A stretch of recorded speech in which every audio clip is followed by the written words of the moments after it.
Hello students, तो चलिए देखिए हमने ट्राइंगल्स में थ्योरम नंबर फर्स्ट पढ़ ली थी। अब हम पढ़ेंगे theorem number second, S similarity, यानी side side side similarity.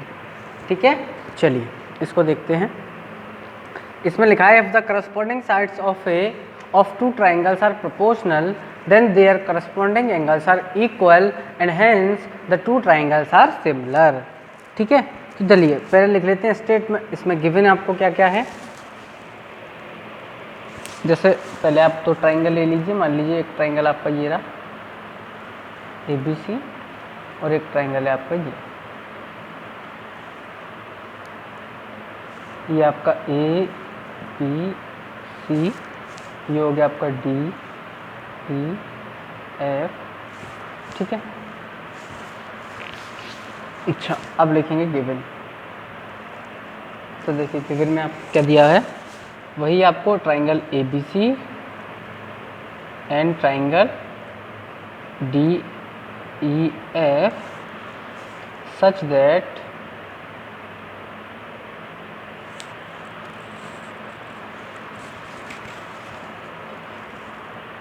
AB by DE equals BC by EF equals AC by EF। ये साइड से दी हुए आपको इक्वल, ये F है आपका। ठीक है, चलिए टू प्रूफ तो आपको वही करना है कि दोनों ट्राइंगल क्या होंगे, सिमिलर होने चाहिए, यानी कि ट्राइंगल ABC सिमिलर होगा ट्राइंगल DEF के। ठीक है, अब देखिए सबसे पहला कंस्ट्रक्शन करेंगे हम लोग।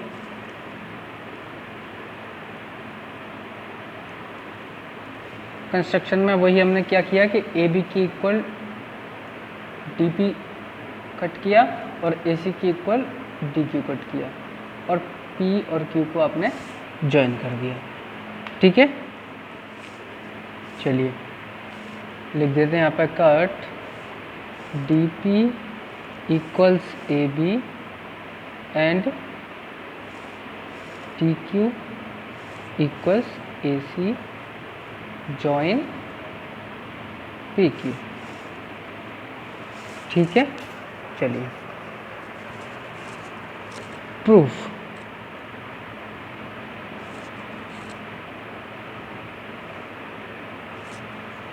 ठीक है, देखिए प्रूफ में आपको ये चीज़ गिवन है। क्या गिवन है कि AB by DE equals AC by DF। यहाँ से ये गिवन है आपको, ये और रेशियो इक्वल है। ठीक है, चलिए अब आपको ये पता है, यहाँ पे लिख देता हूँ मैं कि AB की जगह DP बाई DE और AC की जगह क्या है आपका DQ बाई DF। यहाँ से DP आपका AB किसके इक्वल है, DP के इक्वल है, और AC किसके इक्वल है, ये D है आपका DQ के इक्वल। यहाँ पे आपने रख दिया। ठीक है, अब आप एक चीज़ देखिए, बाय कन्वर्स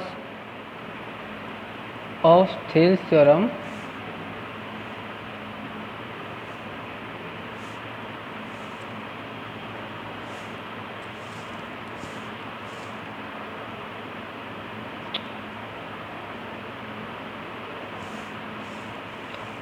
ये क्या आपको मिला है, ये मिला है आपको DP बाई DE इक्वल से आपका DQ बाई DF के। तो ये आपका थेल्स थ्योरम का ही कोरोलरी है एक, तो मैंने आपको बताया था। तो इसका मतलब क्या हो गया भाई, कन्वर्स ऑफ थेल्स थ्योरम, ये आपका जो PQ है ये किसके पैरेलल हो जाएगा, EF के। ठीक है, ये दोनों अगर ये इसके पैरेलल होगा तभी कंडीशन लगती है ये वाली। अगर ये कंडीशन लग रही है तो उसका मतलब क्या हुआ, ये इसके पैरेलल होगी। अगर ये PQ इसके EF के पैरेलल हो गई, इसका मतलब क्या होगा, करस्पॉन्डिंग एंगल इक्वल हो जाएंगे। एंगल EP इक्वल हो जाएगा एंगल E और एंगल Q इक्वल हो जाएगा एंगल F। ठीक है, यहाँ लिख सकते हैं करस्पॉन्डिंग एंगल।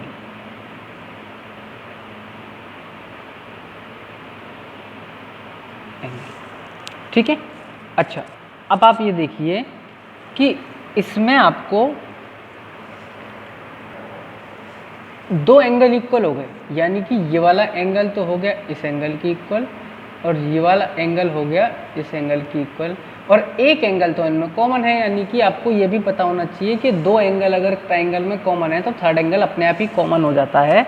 इसको हम ए सिमिलरिटी भी कहते हैं, यानी एंगल एंगल सिमिलरिटी। तो आप यहाँ लिख सकते हैं triangle D P Q similar हो जाएगा किसके, ट्राइंगल डी ई एफ के बाय ए सिमिलरिटी।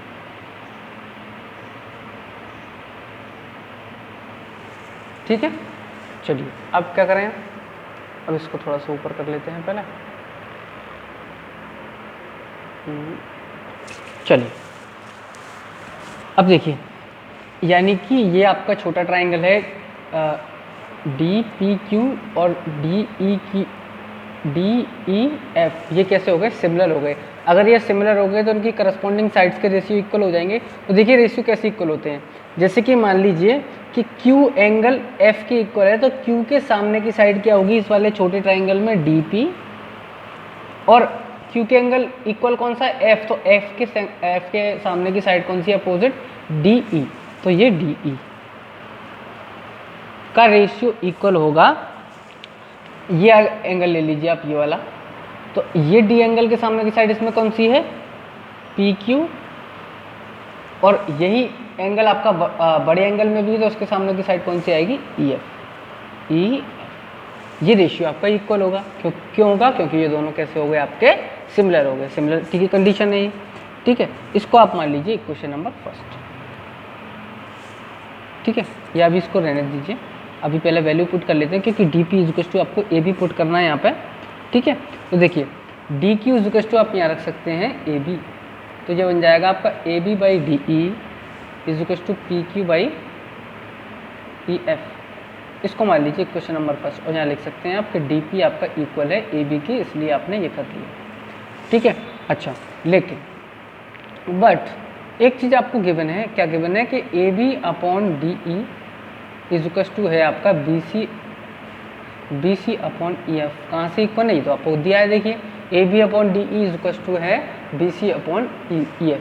ठीक है, इसको मान लीजिए क्वेश्चन नंबर 2, और आप देखिए इक्वेशन 1 और 2 से एल एच एस अगर इक्वल है तो इनकी आर एच एस भी इक्वल होंगी, यानी कि P Q by E F equal होगा B C by E F के, ई एफ से ई एफ कैंसिल, तो आपका क्या आ जाएगा, पी क्यू इजुकस टू बी सी, यानी कि ये पी क्यू जो है वो किसकी इक्वल है, बी सी के इक्वल। ठीक है, और एक चीज़ आपको ये दी हुई है ऑलरेडी, आपने कंस्ट्रक्शन से करा हुआ है कि ए सी जो है डी क्यू के इक्वल है, और डी पी जो है आपका ए बी के इक्वल है। ठीक है, इसका मतलब क्या हुआ कि ये वाली साइड इसके इक्वल हो गई, ए सी आपका डी क्यू के इक्वल हो गया, और ए बी आपका पी डी के इक्वल हो गया। इसका मतलब हो गया by triangle A B C congruent हो जाएंगे ट्राइंगल डी पी क्यू के by S S S congruency. ठीक है, क्योंकि तीनों साइड्स इक्वल हो गई आपकी। अगर तीनों साइड्स इक्वल हो गई, इसका मतलब क्या हो गया कि एंगल ए इज टू हो जाएगा एंगल डी, और एंगल पी इज टू हो जाएगा एंगल ई, और आपका angle Q C is to हो जाएगा एंगल क्यू। होगा कि नहीं होगा भाई, कॉन्ग्रुएंसी का मतलब क्या होता है, सारे एंगल सारी साइड दूसरे एंगल के करस्पॉन्डिंग साइड्स के और एंगल की इक्वल हो जाती हैं। ठीक है, अच्छा, अब आपको क्या करना है, अब आपने एक चीज़ तो निकाली थी यहाँ पे, क्या निकाली थी कि एंगल पी जो है आपका, एक सेकेंड देखिए मैंने थोड़ा सा गलत लिख दिया, angle B is to angle P होगा, angle B is to angle P, और होगा आपका angle Q is to angle C. ये ठीक है, देखिए यहाँ पर आपको दिया हुआ था angle P is to angle E, और P आपका B के इक्वल है, तो यानी कि B आपका E के भी इक्वल हो जाएगा ऑलरेडी। ठीक है, इसी टाइप से आपको दिया है एंगल C जो है एंगल Q के इक्वल है, और एंगल Q किसके इक्वल है, एंगल F के इक्वल है, तो ऑटोमेटिकली C एंगल F के इक्वल हो जाएगा, यानी कि A इज टू D और angle B is to angle E और angle C is to angle F। ठीक है, यानी कि तीनों करस्पॉन्डिंग एंगल इक्वल हो गए।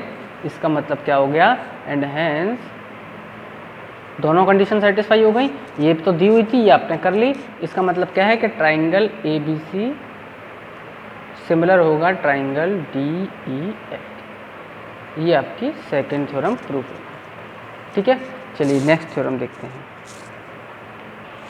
चलिए देखिए, थ्योरम नंबर थर्ड है एस ए एस थ्योरम, यानी कि if one angle of a triangle is equal to the one angle of other triangle and the sides including these angles are proportional then the two triangles are similar. ये आपको proof करना है। जैसे कि आपके पास मान लीजिए दो ट्राइंगल दिए हुए हैं। ट्राइंगल है आपके पास एक ए बी सी और एक है आपका ट्राइंगल, एक है आपके पास ट्राइंगल डी ई एफ। ये आपका डी ई एफ और ये हो गया आपका ए बी सी। ठीक है, इसमें आपको ये दिया है एंगल ई, मान लीजिए इसकी इक्वल है। ठीक है, यानी और इन एंगल से जो बनने वाली साइड्स हैं वो क्या है, प्रपोर्शन में है। यानी कि आपको दिया हुआ है angle A is equal to angle D and A B by D E is equal to A C by D F. ये करस्पॉन्डिंग्स हैं इनकी कैसी हैं, प्रपोर्शन में है। ठीक है, ये तो आपको है गिवन। और अब इसमें ये लिख सकते हैं triangle A B C and triangle D E F. ठीक है, अच्छा प्रूफ आपको वही करना है। ट्राइंगल ए बी सी जो है सिमिलर होगा triangle A D E F के।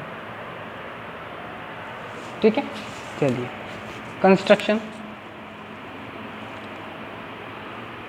में आपको करना क्या है, वही कि ए बी की इक्वल डी क्यू और ए सी की इक्वल कट कर लेंगे और इन दोनों को आप मिला देंगे। ठीक है, चलिए अच्छा यहाँ लिख देते हैं cut D P is equal to A B and D Q is equal to A C and join P. ठीक है, अब proof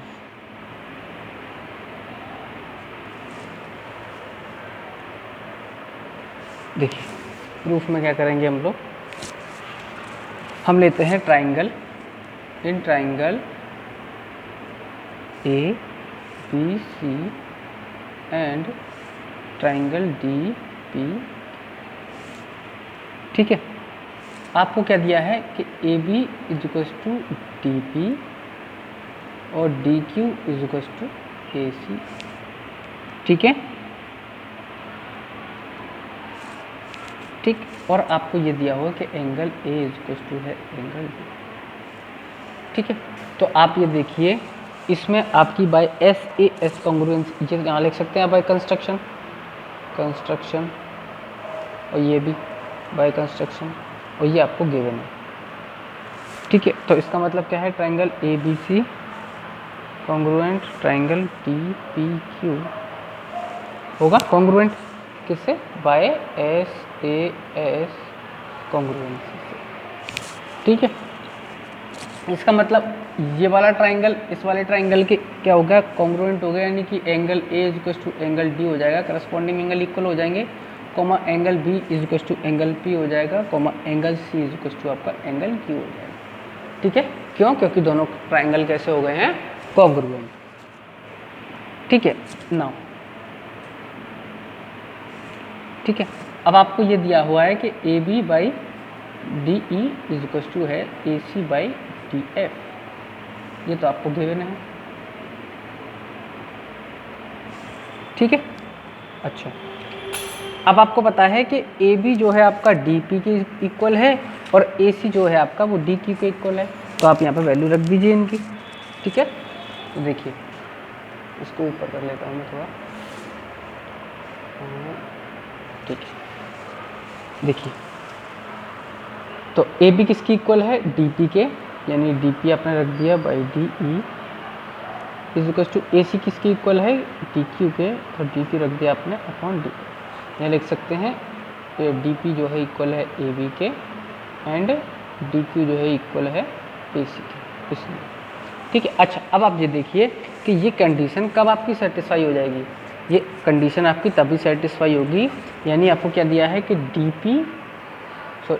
P by D E is to D Q by D F. तो ये आपकी condition तभी satisfy होगी by converse of Thales theorem, जब P Q और ई एफ कैसी हो जाएंगी आपकी पैरेलल, यानी कि पी क्यू पैरेलल हो जाएगा आपका क्या ई एफ के, बाय लिख सकते हैं बाय कन्वर्स ऑफ